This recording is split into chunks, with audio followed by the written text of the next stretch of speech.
If we have a particle of mass m naught, then in the rest frame its energy is given as m naught times c square.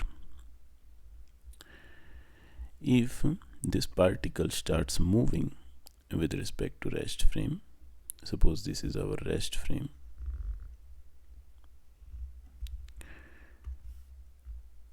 x, y and z, this is our rest frame, and with respect to this rest frame this particle is moving with velocity v, suppose along the y direction, so that this coordinate velocity is dy by dt along the y direction.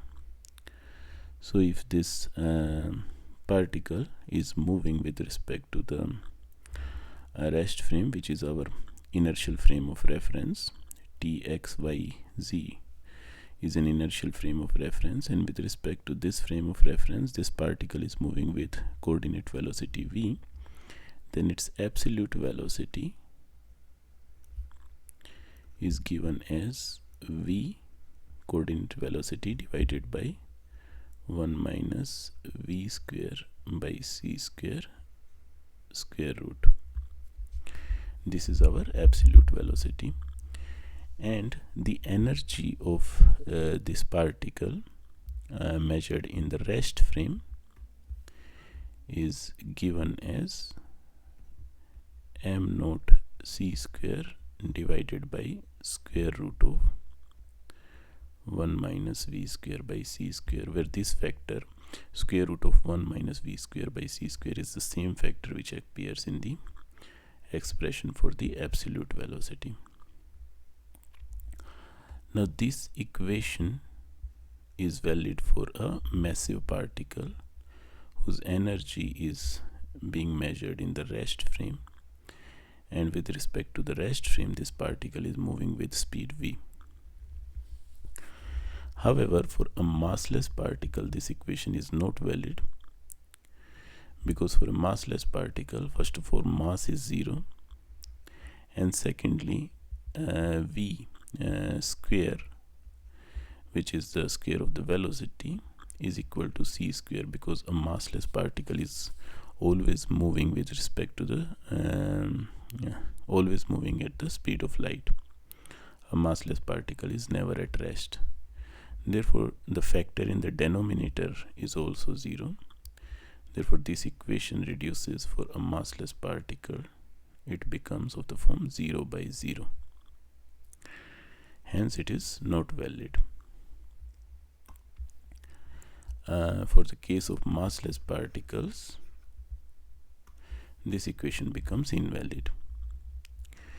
There is another way to write this equation in terms of the momentum of the particle. If we denote the momentum of the particle as p, then we can write its energy square as p square momentum square times c square plus m naught square c4.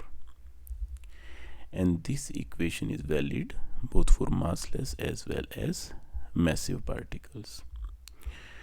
For the case of massless particles, this equation reduces to E square equals momentum square times c square, because for massless particles m naught is 0. Therefore the expression for energy reduces to E square equals momentum square times c square. Now for massive particles, momentum can of course be expressed as rest mass times the absolute velocity, but we cannot do the same for massless particles. For massless particles, momentum is an independent observable. It cannot be expressed as mass times velocity, but still it is an observable for massless particles. For example, even though photons have rest mass 0, but still they have momentum. Their momentum can be measured. So this equation is valid for massless particles. For the case of massive particles,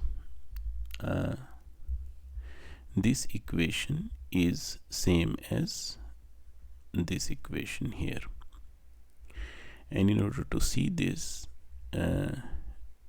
first note that the momentum vector is given as rest mass times the absolute velocity, and as we have seen before, the absolute velocity is the coordinate velocity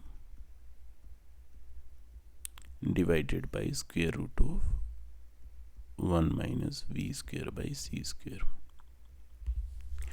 Therefore, the energy square becomes m naught square v square c square divided by 1 minus v square by c square plus m naught square c4, and if we simplify this expression, we get 1 minus v square by c square in the denominator, and in the numerator we have m naught square v square c square plus m naught square c4 times 1 minus v square by c square.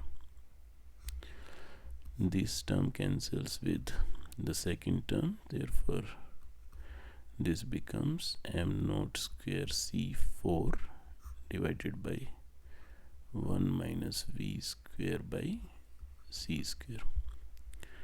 Therefore this equation becomes E equals m naught c square divided by square root of 1 minus v square by c square.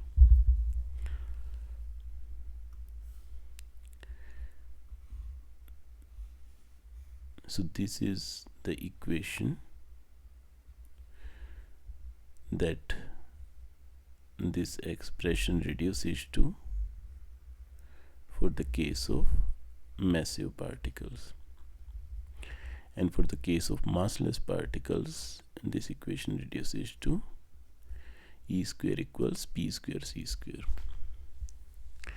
So this is the most general equation for the energy of a particle in terms of its momentum and rest mass, which is valid both for massless particles.